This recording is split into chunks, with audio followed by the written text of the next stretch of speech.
신앙생활을 하다 보면 넘어질 때가 있고 알지 못하는 사이에 하나님과 너무 멀리 떨어져 어디서부터 다시 시작해야 할지 모를 때가 있습니다.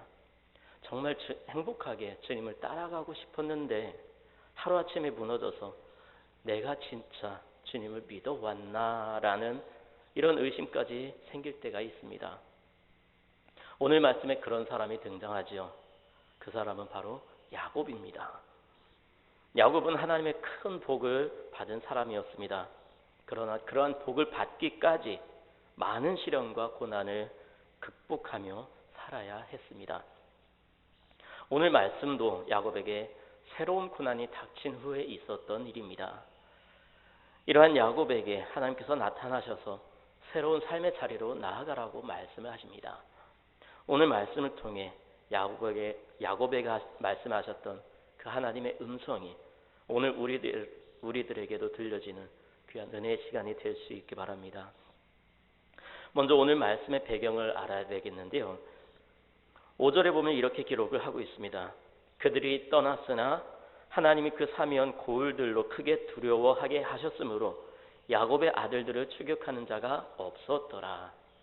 여러분, 이게 갑자기 무슨 말일까요?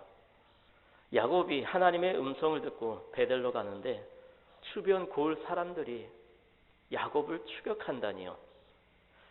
그것은 오늘 말씀 앞부분에 있는 창세기 34장의 내용을 보면 알 수가 있는데요. 34장에 어떤 내용이 기록이 되어 있죠? 34장 1절에 보니까요. 야곱이 세겜 성읍에 거주할 때에 야곱의 딸 디나가 그 땅의 딸들을 보러 나갔다고 기록을 하고 있습니다. 그런데 그곳에서 매우 안타까운 일을 당하게 되지요. 그게 무엇입니까? 히위 족속 중 하몰의 아들이자 그 땅의 추장이었던 세겜에게 야곱의 딸 디나가 강간을 당하는 사건이었습니다. 이것은 야곱에게 매우 수치스러운 일이었습니다. 이 이야기를 들은 디나의 오라비들은 가만히 있지 않았습니다. 그들은 자신들에게 찾아와서 디나를 아내로 달라면서 혼수는 원하는 대로 주겠다고 말하는 이 세겜에게 이렇게 이야기를 하죠. 너희가 우리와 통혼하려면 너희도 할례를 받아라. 그러면 우리가 너희와 함께 거주하면서 통혼하고 너희와 한 민족이 될 것이다. 그러자 세겜이 어떤 생각을 하죠? 세겜은 그 제안을 너무 좋게 받아들였습니다. 그래서 마을로 돌아가서 모든 동네 사람들을 다 모아놓고 이렇게 이야기를 합니다. 우리가 다 할례를 받고 야곱 집안과 통혼하자. 그러면 그들의 재산이 우리의 재산이 될 거야. 이렇게 세겜의 말을 들은 마을 사람들도 좋게 생각을 하죠. 그래서 다 함께 할례를 받게 됩니다. 이렇게 남자들이 할례를 받고 3일이 지나서 고통 속에서 신음할 때에 야곱의 아들들이 세겜을 쳐들어갔죠. 그리고 그들은 피의 복수를 하게 됩니다. 그 복수의 장면이 34장 25절부터 29절에 나오는데요. 먼저 성읍의 모든 남자들을 죽이고 하몰과 그의 아들 세겜을 죽입니다. 그리고 그 집에 감금되어 있던 디나를 데려오고 그 성읍에 들어가서 노략을 합니다. 양과 소와 나귀와 그 성읍에 있는 모든 것과 들에 있는 것과 그들의 모든 재물을 다 빼앗고 그들의 자녀와 아내들을 사로잡고 모든 물건들을 노략했다고 성경은 기록하고 있습니다. 디나의 오빠들이 얼마나 화가 났었는지 알 수 있는 대목이죠. 그런데 야곱은 이러한 아들들의 행보가 너무나 걱정스럽기만 했습니다. 야곱의 아들들에게 말을 합니다. 너희가 내게 화를 끼쳐 나로 하여금 이 땅의 주민 곧 가나안 족속과 브리스 족속에게 악취를 내게 하였도다. 나는 수가 적은즉 그들이 모여 나를 치고 나를 죽이리니 그러면 나와 내 집이 멸망하리라. 그렇습니다. 야곱이 살던 때는 오늘날과 같이 경찰이나 군대가 없었던 때였습니다. 그래서 자신을 지켜줄 수 있는 것은 오직 가족들밖에 없었습니다. 그래서 야곱은 가나안 족속들에 비해서 숫자가 적은 자신과 가족들의 안위가 너무나 걱정이 되었던 것이죠. 이러한 일이 있은 직후에 하나님께서 야곱에게 나타나 말씀을 하십니다. 일어나 베델로 올라가서 거기 거주하며 내가 내 형 에서의 낯을 피하여 도망하던 때에 내게 나타났던 하나님께 거기서 제단을 쌓으라. 여러분, 이게 무슨 말씀이죠? 이 말씀에 대한 배경은 창세기 28장에 나오는데요. 야곱은 베델 땅에서 자신에게 나타나서 자신을 언약의 계승자로 인정해 주시고 땅과 후손의 언약을 확증해 주신 하나님께 베델 서원을 스스로 세웠었습니다. 그 서원의 내용을 살펴보면 하나님이 나와 함께 계셔서 내가 가는 이 길에서 나를 지키시고 먹을 떡과 입을 옷을 주시어 내가 평안히 아버지 집으로 돌아가게 하시오면 여호와께서 나의 하나님이 되실 것이요 내가 기둥으로 세운 이 돌이 하나님의 집이 될 것이요 하나님께서 내게 주신 모든 것에서 10분의 1을 내가 반드시 하나님께 드리겠나이다. 야곱은 형 에서에게 돌아가야 할 그 장자의 축복을 탈취하고 자신에게 살이를 품은 형을 피해서 하란으로 도망을 쳤었죠. 그때 야곱은 낯선 땅에서 초라한 도망자의 신세로 전락해서 돌베개를 베고 노숙을 했었습니다. 바로 그런 야곱에게 하나님께서 나타나셔서 하늘과 땅을 잇는 사닥다리의 환상을 보여주셨죠.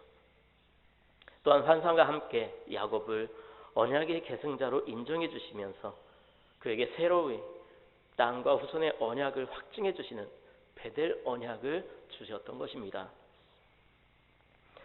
그러자 이러한 야곱이 하나님께 자신을 가나안으로 안전하게 돌아가게 도와주시면 하나님께서 자신에게 나타나신 바로 그곳에서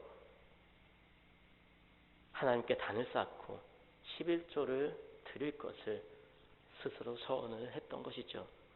그리고 하나님께서 자신의 인생을 인도해 주실 것이라는 확실한 믿음을 갖게 되었습니다. 그래서 야곱은 하나님의 축복을 받은 후에 하나님의 꿈을 안고 세겜에서 살게 되었습니다. 하지만 세겜에서 야곱은 뜻밖의 상황을 맞이하게 되지요. 그것은 앞에서 말씀드린 그의 딸 디나가 강간을 당한 사건이었습니다. 야곱은 20년 동안 하란에서 도피 생활을 했었고 그 모든 과정에서 자상하게 간섭하신 하나님의 도우심으로 무사히 가나안 땅으로 돌아올 수 있었습니다. 그러나 그 후에도 무슨 이유였는지는 모르지만 10여 년 동안 베델에서 했었던 서원을 이행하지 못하고 있었습니다. 이것은 언약의 계승자로서 하나님께 대한 의무를, 그것도 자신이 스스로 세운 최소한의 서원조차 온전히 이행하지 않는 분명한 신앙의 유기였습니다.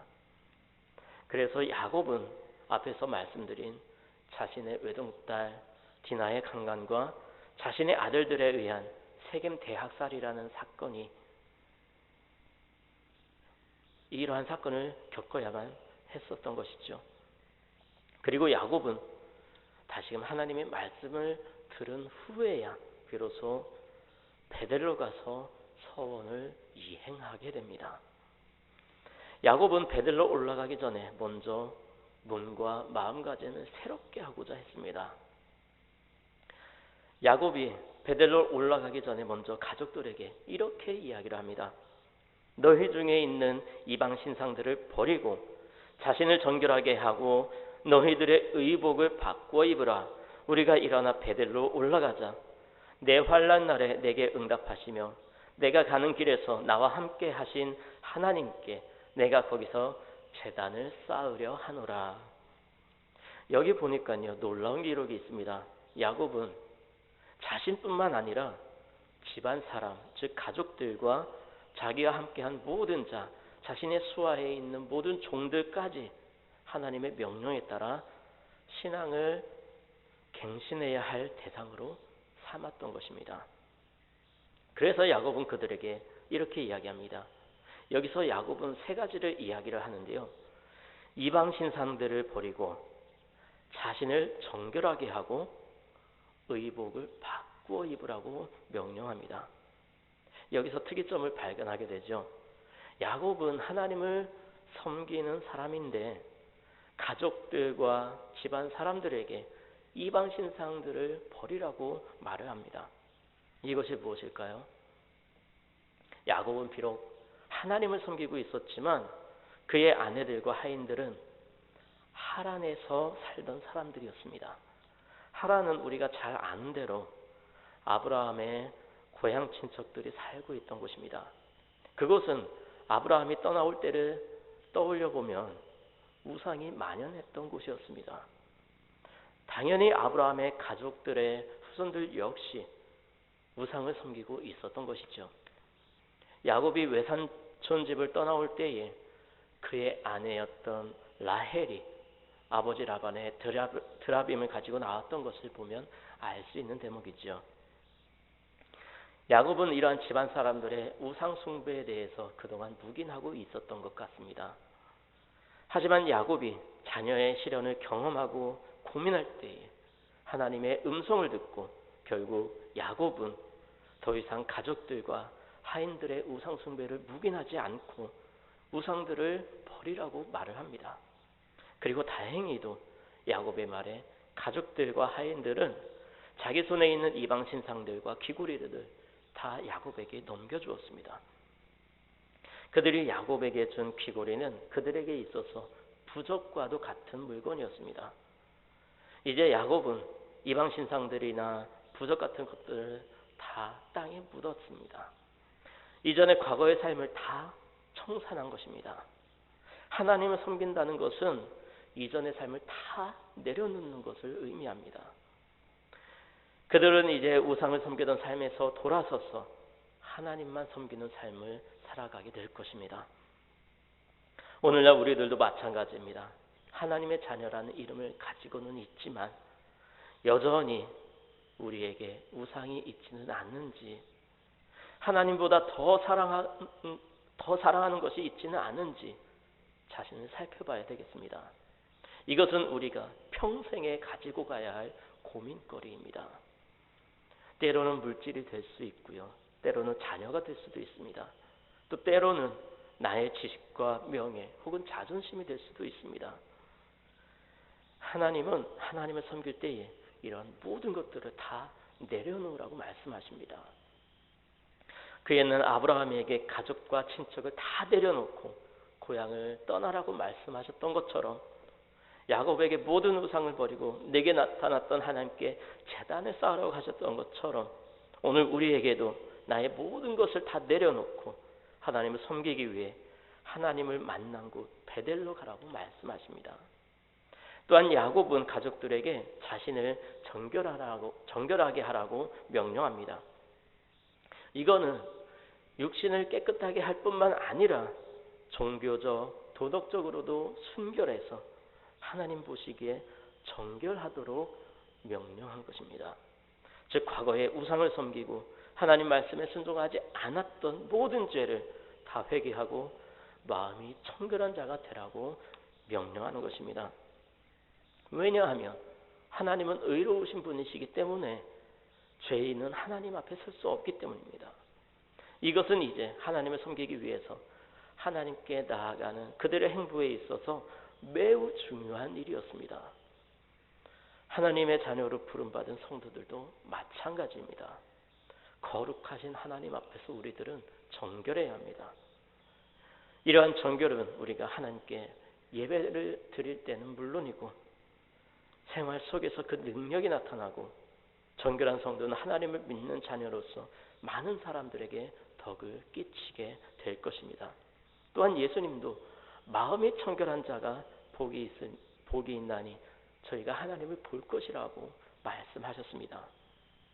이 말씀을 거꾸로 표현하면 우리가 정결하지 못하면 결단코 하나님을 볼 수 없다는 말씀입니다. 하나님은 죄인을 미워하시는 것이 아니라 죄를 회개하지 않는 완악한 사람을 미워하십니다. 그러므로 우리가 겸손히 하나님 앞에 엎드릴 때에 하나님은 사랑으로 받아주실 것입니다. 세 번째는 의복을 바꿔 입으라고 명령합니다. 이 명령 또한 정결하게 하라는 의미가 포함되어 있는 명령인데요. 의복을 바꾸라는 말을 히브리어로 더 좋은 것으로 바꾸다, 새 것과 바꾸다, 갱신하다라는 뜻이 있습니다. 그러므로 이전에 입고 있던 옛 의복을 벗고 새 의복으로 바꾸어 입으라는 이 명령은 도덕적인 순결을 지키고 하나님만을 섬기려는 결단에 대해서 다른 사람들이 알 수 있도록 눈에 보여지는 외적인 증거를 나타내라는 의미입니다. 그렇습니다. 히브리인들에게 있어서 옷을 바꿔 입는 것은 과거의 죄악된 생활에서 벗어나서 하나님 앞에서 이제는 말씀에 따른 의로운 삶을 살겠다는 결단을 상징하는 것입니다. 따라서 야곱이 의복을 바꾸라고 한 것은 단순히 깨끗하고 좋은 옷을 입으라는 것이 아니라 이제부터는 우상을 버리고 하나님의 말씀에 순종하는 삶을 살겠다고 선포하는 것이었습니다. 이처럼 의복을 갈아입거나 빨아입는 행위는 유혹의 욕심을 따라 썩어가는 구습을 쫓는 옛사람을 벗어버리고 하나님을 따라 의와 진리와 거룩함으로 지으심을 받은 새 사람을 입으라는 것입니다. 즉 하나님의 자녀의 신분으로 하나님 앞에 나아갈 때는 과거에 지었던 죄악된 행실을 모두 벗어야 한다는 의미입니다. 그렇습니다. 우리는 하나님의 자녀로 살면서 알고 지은 죄도 있는 반면 모르고 죄를 짓는 때도 많이 있습니다. 이처럼 우리는 불완전한 존재이기 때문에 이 땅에서 살 동안은 죄의 문제로부터 자유로울 수가 없는 그러한 존재입니다. 그렇기 때문에 우리는 매일의 삶 속에서 이 죄의 문제를 해결해야 합니다. 이러한 죄의 문제를 해결하는 방법이 무엇입니까? 바로 회개입니다. 우리나라에 교회가 한참 부흥하던 시기가 있었습니다. 지금의 침체된 시기와는 비교되는 시기인데요. 그때와 지금의 시기를 비교를 해보면 두드러지게 나타나는 현상 한 가지가 있습니다. 그것은 바로 회개입니다. 이전 세대들, 믿음의 선배들은 기도할 때 항상 회개의 기도를 하며 하나님 앞에 정결하기를 힘썼습니다. 그러나 요즘은 어떻습니까? 회개가 점점 사라져가고 있습니다. 회개를 하지 않으니 우리의 죄 문제가 그대로 쌓여있게 되고 거룩하신 하나님과 함께 하지 못하는 시대가 되었습니다. 하나님과 함께 하지 못하니 하나님의 역사하심을 체험하지 못하는 것은 당연한 결과입니다. 오늘 우리는 하나님 앞에 회개를 회복해야 합니다. 거룩하신 하나님과 함께 하기 위해서 매일의 삶 속에서 하루를 정리하며 회개하여 거룩하신 하나님과 늘 동행하는 삶을 살아야 합니다. 하나님과 동행할 때에 하나님의 역사하심을 볼 수가 있고 그 삶에 능력이 나타나게 될 것입니다. 야곱은 식솔들에게 정결하게 할 것을 명령하면서 그 이유를 이야기합니다. 그 이유는 바로 하나님을 섬기자는 것입니다. 그 하나님이 어떤 하나님입니까? 야곱에게 있어서 하나님은 자신이 환난을 당할 때에 응답하셨던 하나님이십니다. 그리고 야곱이 가는 길에서 항상 함께 하시며 동행하시던 하나님이셨습니다. 여러분에게 있어서 하나님은 어떤 하나님이십니까? 여러분, 이 질문은 우리의 개인의 신앙을 위해 굉장히 중요한 질문입니다. 혹시 지금까지 한 번도 자신에게 이런 질문을 해보지 않으셨다면 꼭 해보시기 바랍니다. 어떤 분에게는 기도에 응답하시는 하나님이 되실 수도 있고요. 또 어떤 분에게는 늘 동행하시는 하나님이 되실 수도 있고요. 또 어떤 분에게는 늘 지켜주시고 보호하시는 하나님이 되실 수도 있고요. 또 어떤 분에게는 늘 사랑의 마음을 주시는 하나님이 되실 수도 있습니다. 하나님은 각 사람마다 다른 은사를 주시는 것처럼 각 사람마다 다 다르게 나타나십니다. 중요한 것은 내가 만난 하나님을 잃어버리지 않는 것입니다. 내가 만난 하나님을 잃어버리면 그 신앙의 힘은 사라지게 되고요. 신앙의 경지에서 결국 뒤처지게 됩니다. 야곱은 식솔들에게 자신이 만난 하나님에 대해서 이야기를 한 후에 그 하나님을 섬기러 베델로 올라가자고 말을 합니다. 베델은 야곱이 처음으로 하나님을 만났던 곳이었습니다. 세겜 사건 때문에 큰 곤경에 빠져 있는 이 야곱은 하나님의 음성을 듣고 더 이상 지체할 수가 없었습니다. 그래서 가족들과 종들에게 어서 가자고 재촉하고 있습니다. 이처럼 야곱이 베델로 올라가는 일을 서두르는 이유는 두 가지로 볼 수가 있는데요. 첫째는 세겜 주변 고을 사람들이 보복할지도 모르는 상황이기 때문에 빨리 그곳을 탈출하기 위한 것이고, 또 두 번째는 하루속히 하나님께 드렸던 소원을 지키고자 함이었습니다. 이러한 모습은 야곱의 신앙이 조금씩 변화하는 것을 보여줍니다. 예전에는 형 에서에게 선물을 보내면서 인간적인 방법으로 위기를 극복하려고 했었지만, 이제는 하나님께 나아감으로 문제를 해결하려는 신앙적인 모습을 보여주고 있습니다. 그리고 드디어 야곱은 식솔들과 함께 세겜 땅을 떠나 베델로 이동을 하게 됩니다. 그런데 놀라운 것은 혹시 주변의 고을 사람들이 자신들을 치지는 않을까 두려워했던 야곱의 우려와는 달리 그들을 추격하는 사람들은 단 한 사람도 없었습니다. 그 이유가 무엇입니까? 하나님께서 하셨습니다. 아마도 주변 사람들에게 세겜과 그 고을 사람들이 할례를 받아 힘도 써보지 못했다는 사실보다 그저 몇 명의 야곱의 아들들이 그 많은 고을의 남자들을 모두 다 죽였다는 소문이 돌면서 그 주변 고을 사람들에게 두려움으로 다가왔을 것입니다. 이처럼 주변 고을 사람들이 두려움을 갖고 야곱 일행을 추격하지 못하게 된 것은 하나님께서 하신 일이었습니다. 이처럼 야곱과 그의 식솔들이 이전 삶을 청산하고 하나님 앞에 정결하여 하나님을 섬기는 발걸음을 내딛기 시작을 하자 하나님께서 그들을 지켜주셨던 것입니다. 말씀을 정리합니다. 오늘 하나님께서 야곱에게 나타나셔서 일어나서 베델로 올라가라고 말씀하십니다. 처음 하나님을 만나 그 이름을 불러주셨던 곳으로 가라고 하십니다. 베델이 어디입니까? 야곱이 아무것도 없을 때 하나님만으로 만족했던 자리입니다. 베델로 올라가라는 하나님의 음성은 오늘 우리에게 주시는 말씀입니다.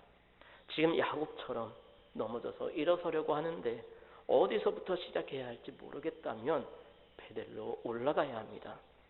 처음 하나님 앞에서 예배드리던 마음, 하나님이 전부라고 기도했던 그 자리로 오늘 주님과 함께 올라가야 합니다. 거부가 되어서 자식들과 함께 행복하게 살 것 같았던 세겜이 아니라 주님 한 분만으로 내 인생의 모든 것들이 충분했음을 고백했던 베델에 가면 다시금 그 신앙이 회복할 수 있습니다. 하나님이 우리를 그곳에서 기다리고 계십니다. 하나님은 넘어진 우리를 세우셔서 베델로 인도하십니다. 오늘 우리의 삶에 야곱처럼 하나님의 은혜의 자리로 올라가기 위해 땅에 영원히 묻어버려야 할 것들이 있다면 결단하고 우리의 베델로 올라가는 저와 여러분의 삶이 되시기 바랍니다. 기도하겠습니다.